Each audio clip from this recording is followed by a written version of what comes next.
The United States is now hovering between 1 to 200,000 new cases a day. Places like Vietnam, for example, are still in the single digits. While the world battles COVID, some places are doing a better job than others, certainly better than the United States, as our Britt Clennett reports. In the fight against COVID-19, East Asia is ahead of the curve, and it's easy to see why. Coming back to Hong Kong, containment starts before we even land. Mid-flight from Istanbul to Hong Kong, and as you can see, I've got plenty of room. The flight is practically empty. Home to nearly 2 billion people, the region is responsible for less than 1/5 of global COVID infections. The way they're doing it is no secret. From the onset, the region's been fiercely testing, tracing and limiting people's travels. For much of the year, Hong Kong and a host of other East Asian countries have closed its borders to foreigners.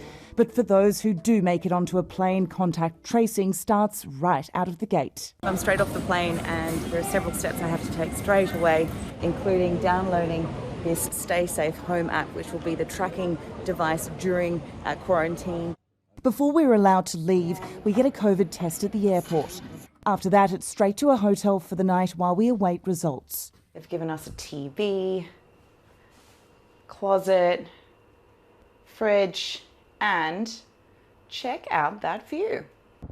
We get the clear 24 hours later, but a strict 2-week quarantine is still mandatory and the government makes sure we play by the rules. I'm about to activate my government Stay Home Safe app, which is connected to the wristband I got at the airport yesterday.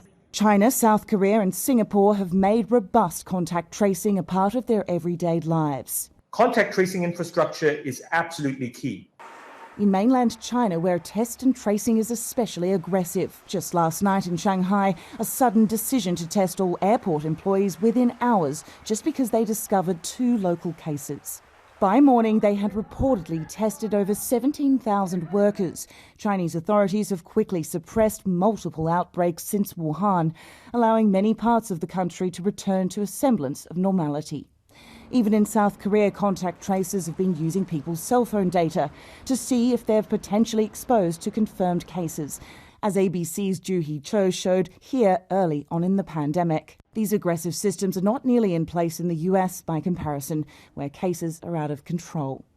When you have positivity rates in the US that are approaching 50%, there is not any technology that will help bring the population transmission down. East Asia learned lessons from the SARS outbreak nearly 20 years ago, and it's taken the global lead in taming the virus.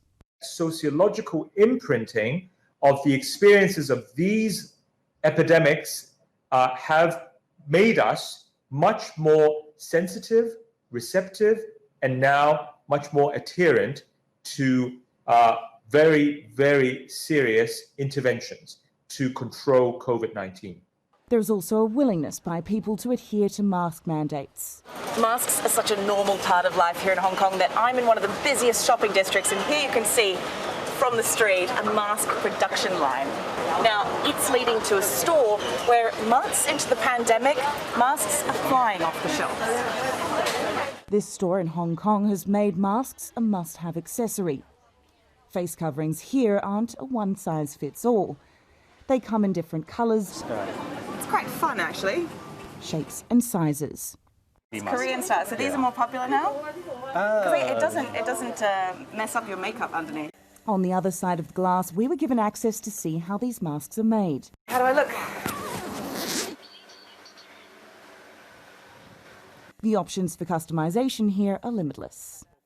There's just a general willingness on the part of the population to sort of get together to combat a virus. So you don't have some of the same problems like social distancing and mask wearing, which we know are huge points of debate in the US. Something that isn't a problem in much of Asia. It will not actually be sufficient alone to stop outbreaks, but it does bring it down by 10-20%.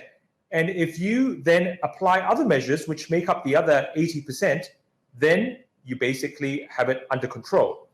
Leaving home with face coverings are an afterthought here, and a general acceptance that the government will tighten and loosen measures in line with infection rates has allowed most of the region to avoid the costly lockdown elsewhere.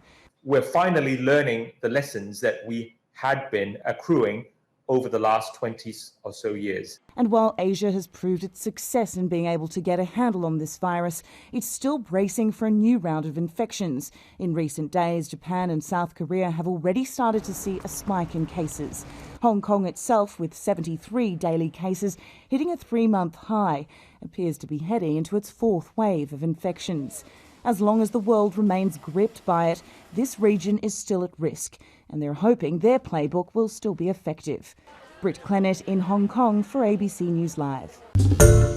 Hi everyone, George Stephanopoulos here. Thanks for checking out the ABC News YouTube channel. If you'd like to get more videos, show highlights, and watch live event coverage, click on the right over here to subscribe to our channel, and don't forget to download the ABC News app for breaking news alerts. Thanks for watching.